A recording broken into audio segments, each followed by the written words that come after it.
Selamat petang, salam sejahtera.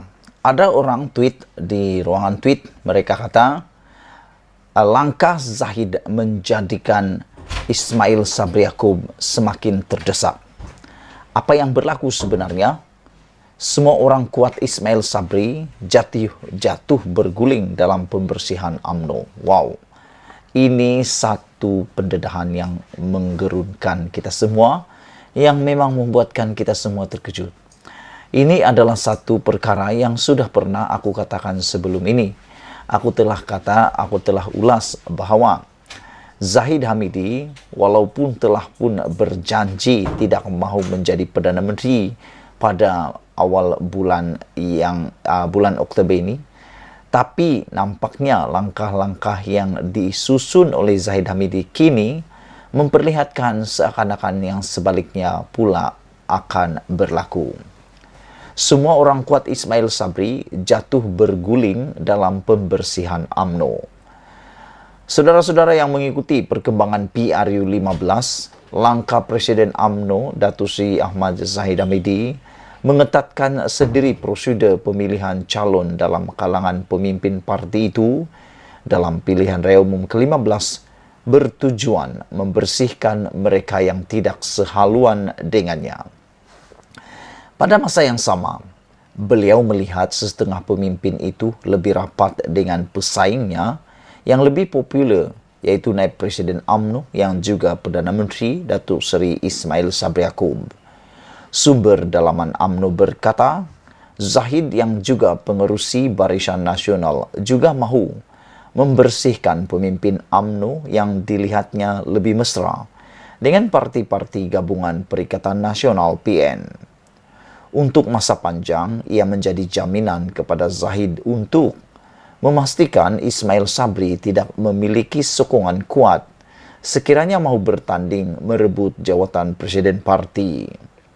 Mat Hassan, Timbalan Presiden UMNO, Datuk Seri Muhammad Hassan juga berhasrat kepada jawatan Presiden, Timbalan Perdana Menteri dan Perdana Menteri, tapi belum menunjukkan sebarang taringnya. Sebagai permulaan, beliau bertanding dulu di Parlimen, kata sumber kepada Agenda Daily. Sebab itu, katanya, sejumlah menteri daripada UMNO dalam Kabinet Ismail Sabri Yaakob dan yang pernah berkhidmat bersama kerajaan PN sebelum ini tidak disenaraikan sebagai calon UMNO yang akan diumumkan. Sumber itu merujuk kepada krisis apabila kumpulan Zahid mahu menarik sokongan kepada Tan Sri Muhyiddin Yassin sebagai Perdana Menteri suatu ketika dahulu. Tetapi semua menteri daripada UMNO dalam Kabinet Presiden Bersatu itu menolaknya. Ketika itu, katanya, kecaman dibuat oleh beberapa pemimpin kanan UMNO, termasuk menteri-menteri berkenaan, terhadap langkah diambil Zahid, sehingga menimbulkan persepsi buruk terhadap beliau. Justru adalah sepatutnya mereka tidak dicalonkan dalam PRU 15 kali ini, kata sumber tersebut lagi. Ditunjukkan satu senarai nama pemimpin UMNO yang dikatakan akan digugurkan dan sudah tular di media sosial. Sumber berkenaan berkata ada yang betul. Senarai itu membabitkan 5 menteri, 3 timbalan menteri dan seorang veteran UMNO. Mereka ialah Menteri Pembangunan Usahawan dan Koperasi Tan Sri Noh Omar yang juga pengurusi Badan Perhubungan UMNO Selangor P095 Tanjung Karang dan Tan Sri Anwar Musa, Menteri Komunikasi dan Multimedia P026 Ketere. Senarai itu juga mengandungi nama Datuk Seri Sahidan Kasim, Menteri Wilayah Persekutuan P003 Arau, Datuk Seri Dr. Adam Baba, Menteri Sains Teknologi dan Inovasi P155 Tenggara, dan Datuk Halimah Muhammad Siddiq, Menteri Perpaduan Negara P156 Kota Tinggi. 3 timbalan menteri pula ialah Datuk Zahidi Zainul Abidin, Komunikasi dan Multimedia P001 Padang Besar, Datuk Mastura Muhammad Yazid, Jabatan Perdana Menteri Tugas-Tugas Khas P067 Kuala Kangsar, dan Datuk Seri Ismail Abdul Muttalib, Perumahan dan Kerajaan Tempatan P08 Maran. Dua lagi yang berada dalam senarai itu ialah Datuk Seri Tajuddin Abdul Rahman, penyandang kerusi P073 Pasir Salak, dan Datuk Seri Muhammad Salim Muhammad Sarif, pengerusi Risda P127 Jempol. Semua senarai itu bagaimanapun tidak dapat disahkan sehingga pengumuman sebenar dibuat. Namun mereka dilihat sebagai penyokong lantang Ismail Sabri dan disifatkan mempunyai hubungan rapat dengan Gabungan Perikatan Nasional yang membantu membentuk kerajaan sebelum ini. Sahidan dalam kenyataan ringkas di Facebooknya malam tadi mengesahkan tidak dicalonkan, dan serentak itu bekas Menteri Besar Perlis berkenan menutup semua bilik gerakan BN di kawasan Parlimen Arau yang diwakilinya sejak 2013 lalu. Sementara, Anwar pula hari ini mengesahkan beliau tidak dijemput untuk hadir pada majlis pengumuman calon Barisan Nasional malam ini.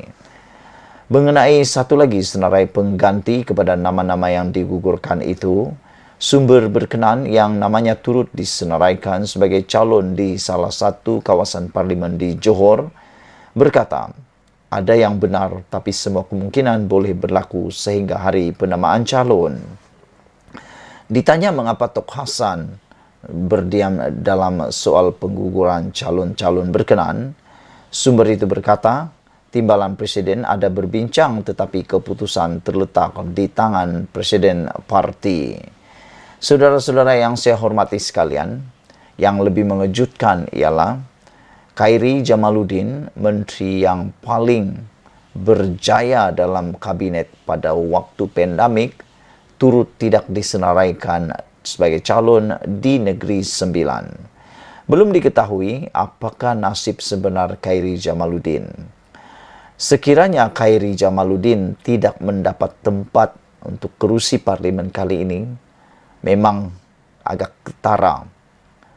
Pengguguran ini adalah satu proses pembersihan UMNO yang mana-mana yang rapat dengan Ismail Sabri Yaakob yang berpotensi menyokong Ismail Sabri Yaakob semasa pemilihan UMNO pada masa akan datang sudah digugurkan atau mahu digugurkan. Adakah ini strategi atau langkah yang kita boleh sebut sebagai langkah Zahid Hamidi untuk mempertahankan jawatan Presiden UMNO seterusnya untuk mengintai pula peluang mahu menjadi Perdana Menteri?